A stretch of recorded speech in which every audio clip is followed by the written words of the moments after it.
What's going on, guys? My name is Mr. Hurricane and welcome to my second installment of Madden 25 Ultimate Team. In the first part I showed you guys my team introduction, played that first game you have to play that solo challenge against the Baltimore Ravens, but in this episode I'm going to start it off with the loyalty rewards I get for being a returning player at Madden Ultimate Team. I believe I've been playing since it came out, all on the PS3 console, and so I get 2 loyalty packs and a pro pack. And maybe the pro pack has to do with season ticket, but I'm not sure.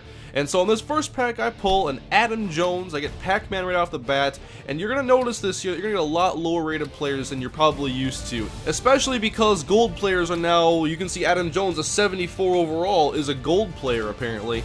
And so it will add some longevity to the series, I believe, and Ultimate Team as a whole, because it's going to take everybody longer to get a higher rated team. But I'm not sure how they balanced out 90 overall cards and packs and the 80 overalls and whatnot, so I have to play the game some more and figure that out. But in the loyalty pack number 1, I pulled a Josh Freeman that I really don't need. I like having Tom Brady, and then I also got a Kendall Wright. And then in the second pack, I pull a Dewan Edwards, and I think it's going to be the highest rated player in the pack until I get this Andre Smith, 86 overall right tackle, to help this running game get established. And I saw I got some coins out of nowhere. I think it was for loyalty, and so I wanted to see the cheapest Vikings available, my favorite team. And what did I stumble upon? The guy who I've basically been focusing on the entire time so far in Madden 25, Cordero Patterson, for 1,000 coins. Of course I'm going to jump on that deal right there. And so I made him my number 2 outside receiver, and then it was time to get into my first head-to-head seasons mode game on Madden 25.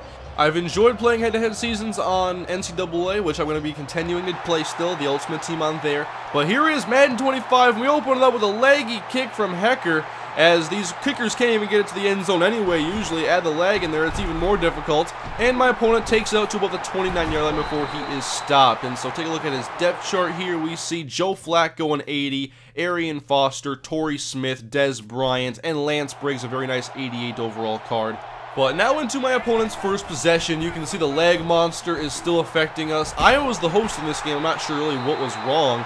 And we get a sack on the first play with Dewan Edwards. So a loss of 5, and now 3rd down and 15. He goes 4 wide. You can see me using on the outside Sherrick McManus, who was a star in the first game. But it's Calvin Johnson over the middle for 15 yards, making it 4th and inches, and my opponent would go for it. A little short conversion attempt here, and Foster does pick up the necessary yards. And by the way, the chemistry I'm using right off the bat here is run stuff, which was the focus with the Luke Kuechly that I got right away, my captain card. And on 1st down and 10, he goes outside with Dan Marino, and guess who makes the interception? Sherrick McManus. Gonna return this across the 35 and look for a big return, and while fighting the leg monster as well, brought down to the 45-yard line. And so now, offense time with Cordero Patterson, Adrian Peterson, and looks like we're not going to get that far. Opponent was kicked for excessive grieving. I still have no clue what that means. All I know is that it gives me a victory. I was still concerned about the lag though, especially because I was host, and so I jump into the next game, and we'll look at my opponent's roster first. A very similar roster. He has a Des Bryant, Rob Gronkowski, Arian Foster, and for a while we're going to see a lot of teams that look very much the same. And so my first possession of this game, no lag as you can see, and it's Cordero on the outside on 3rd down and 6, a 20-yard catch and run to get things going here, his first grab on my Ultimate Team. But as you guys know, I still want to get a good dose of run game involved, and so Adrian up the middle for a gain of 9, 3 rushes for 22 yards up until this point. And then I wanted to do a screen outside of Cordero, but it wasn't open and I didn't throw it away fast enough, and so Brady goes down a loss of 7.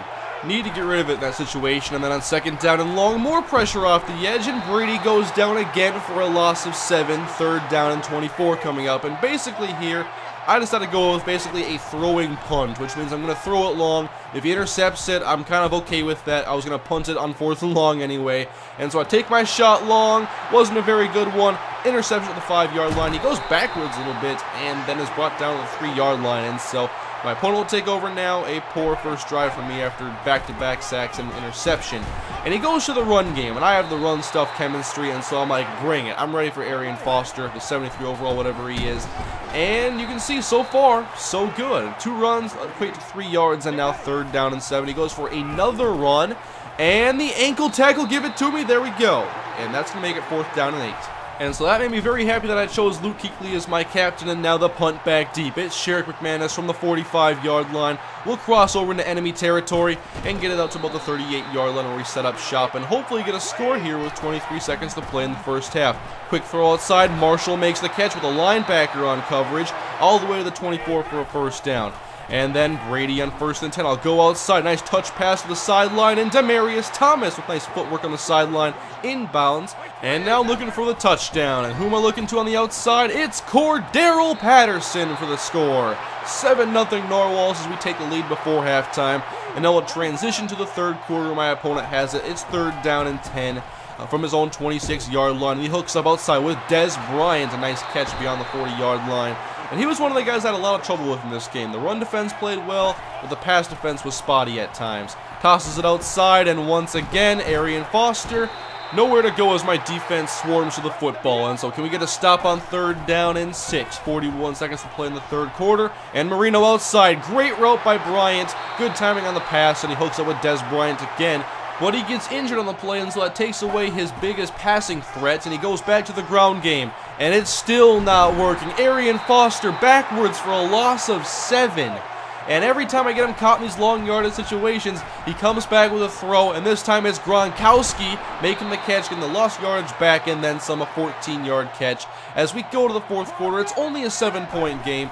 He's on the edge of the red zone, and he's looking to throw on 3rd and 3, but rolls right into pressure, still dropping back, and goes down for a loss of 15 to Eugene Sims. And he comes out attempting a field goal, and I know he can't kick it. These 60-whatever overall kickers cannot do it.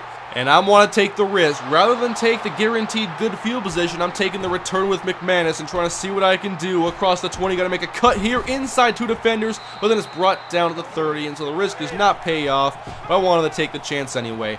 And so on offense now, Brady, with all the time in the world, just lob it outside. A nice catch by Marshall. Good touch by Mr. Brady. That is why I still have him in the game rather than anybody else. I like using Tom Brady with my type of passing I like to do. 3rd down and 7, and I try to go underneath the Patterson and pitch it back to Adrian if I can. That's what I really wanted to do, and it didn't work out, and I couldn't make the first man miss, and so I end up punting the football, and my opponent has it down by 7, a minute 40 to go. His first throw of the drive is intercepted by the man formerly known as Pac-Man. It's Adam Jones on the return inside the 20 and shoved out of bounds at the 8-yard line. And now it's time to put this game to rest, hopefully. 3rd and goal, handoff, Adrian, and we could not get it in the end zone on 3 straight runs. I would kick a field goal, make it 10-0, and now we're 24 seconds away from victory. He comes on 1st down and 10, Marino over the middle, open as a receiver, but here comes Sherrick McManus flying across the middle. He lays the hit, incomplete pass. And I hope Roger Goodell is not coming after my Ultimate Team coins, because that one was on a defenseless receiver, I would assume. And so we keep holding him, and on the last play of the game, he just goes long. The game is over anyway. Pass is incomplete, and so that seals the deal as I secure my 2nd victory. It was my first full game of head-to-head seasons mode. The first one was kind of a bad way to get things kicked off, but I'm still 2-0 already in Madden Ultimate Team.